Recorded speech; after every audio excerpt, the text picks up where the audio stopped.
So thank you, Faith, Chelson, IRD, Mark, for having this this day of talk about why Christians don't care about Christians.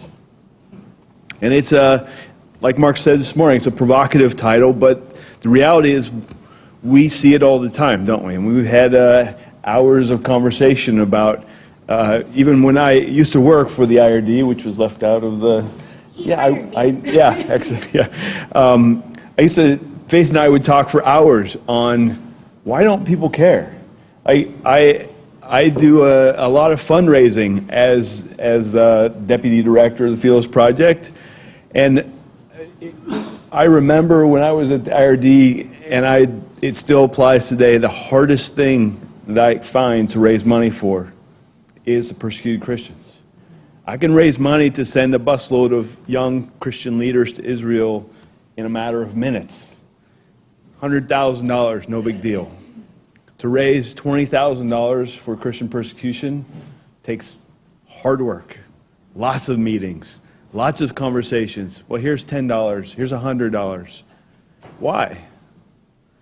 I think we've speculated a lot today about why it is that Christians seem to not care about other Christians. I think, particularly with the persecution issue, I think that we've identified this tension that we see in Scripture between, blessed are you when people persecute you and say all kinds of evil things against you. Consider it pure joy when you face trials of many kind. So there's this tendency to say, well, gosh, you're persecuted? What did you expect was going to happen? And so it's almost so I don't have to do anything because it kind of goes with the territory. And so people feel let off the hook. I think people also, in many ways, they feel their back is up against the wall on so many issues, right? Like, whatever's the current attack against Christians in America today, I don't know, I haven't checked my Twitter yet, but I'll soon find out when this meeting is done and I go back home, and who knows? I'm sure there's something that is just causing a stir, and there's this sense of the world is against us. And so, because I got to protect my own, because I got to hold tight to what's near me, sorry, China, you're a long ways away. I think also, I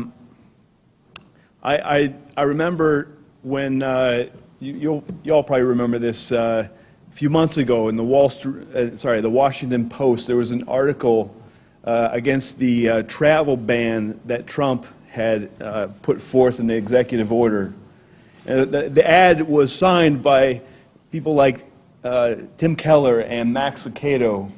It was put forth by World Relief and many Christian leaders that never come out politically on anything, found it in their heart. They were motivated to say, well, this is an injustice. But there was a line in the executive order that was actually really beneficial. It said, we're going to pass this travel ban, but we will prioritize religious minorities. That was code for Christians.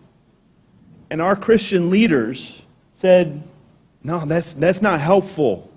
So I asked them. I asked a lot of them. I know those guys. I said, why? Why don't you stand up?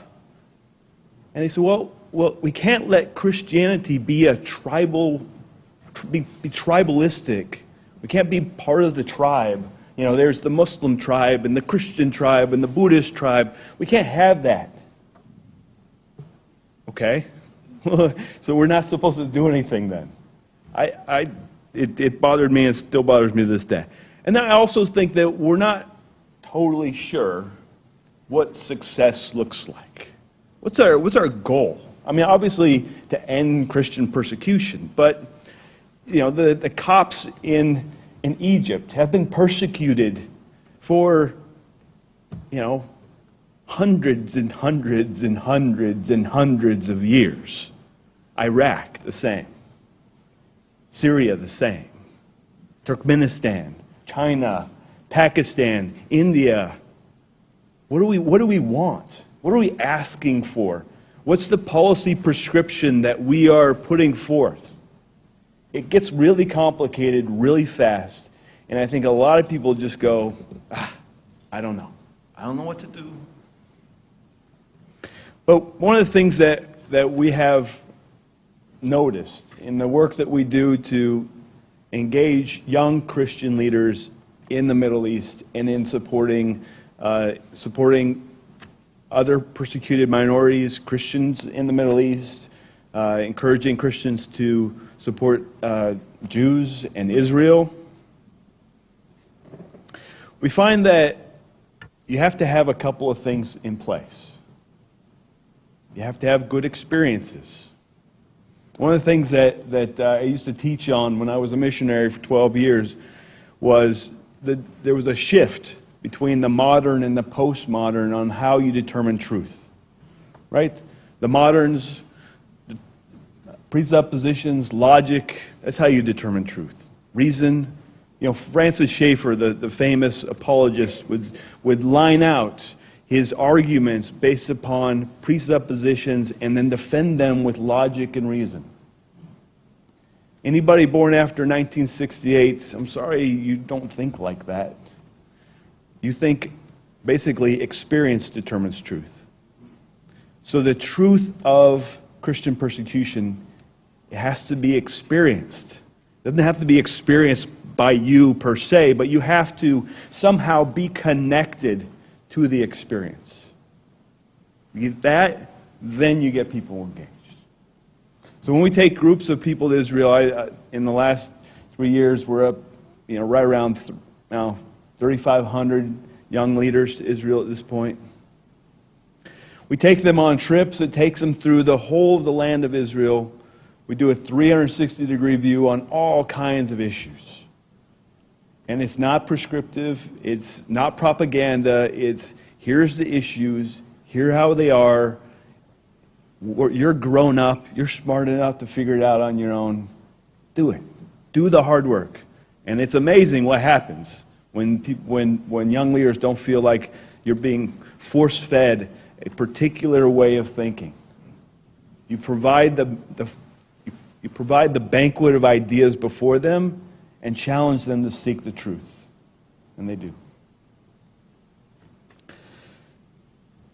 I also think it's really important, perhaps almost more important almost than what you say, is how you say it.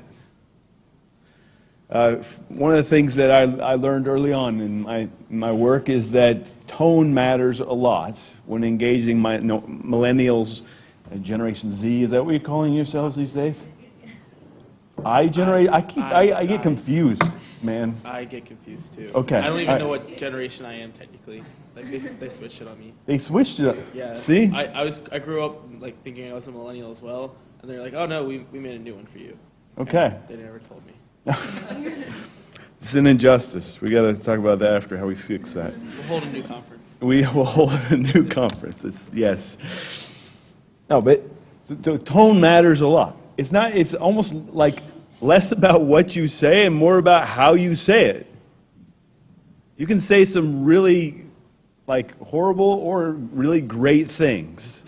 And if you come across screaming, it doesn't matter. You're being ignored.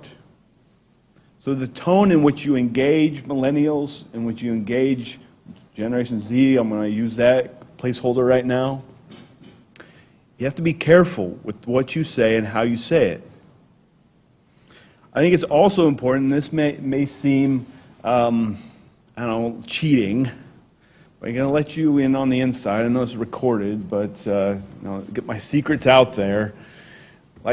Sometimes you got to lead with your message, okay, more than your belief. The belief is there. The belief undergirds the foundation of what you're about, but you got to lead with what you want your people to hear. Because if you'll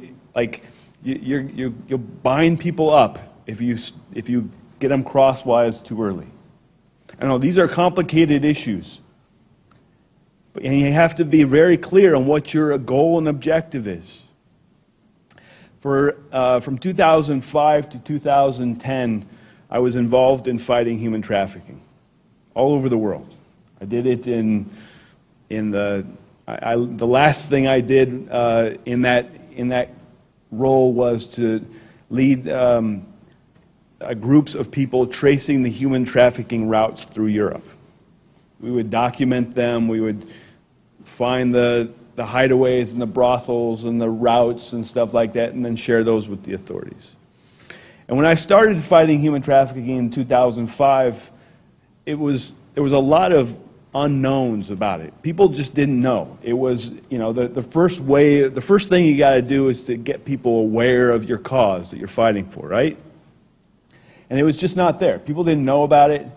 And so we started alerting people, telling stories, getting big names involved, whether it was music stars or movie people, having them talk about what they've seen, what they've heard. And more people began to know. But one of the things that I found out pretty early was, it's one thing that once everybody knows, but what do you do when everybody knows? Okay, so they know. So they know about Christian persecution. So what? They know about lots of stuff. There is a moment when you have to connect the white-hot passion of the knowledge of some injustice with what you actually want to do with that knowledge. Because if you don't, you lose them. Because I can tell you, tomorrow there's going to be some other injustice that's going to, hear it on their ear, and they're going to get distracted. I watched it time and time and time again. So if you are going to be an advocate for the persecuted church, and that is your chosen passion, the injustice that you are going to fight till you die, you got to be very clear when you raise awareness, what do you do next? And if you don't have that, you're not going to go anywhere. One of the other things that I learned over the years is that you got to help people from thinking, oh, I can only do that once I have put in place these things, right? It's like my young millennial friends come to me and talk to me about getting married. And and people are saying, well, you should wait until you graduate from college, until you have a good job, until you have this, until all that stuff. And I tell them, well, no, just get married. I'm totally into that stuff, right? But there's a lot of people that say, well, I can't get involved in fighting human trafficking until I get a law degree, or until I go work on the Hill, or until I go and do this.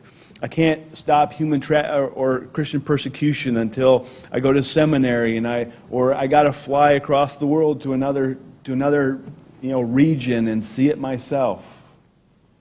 Don't let people have those excuses,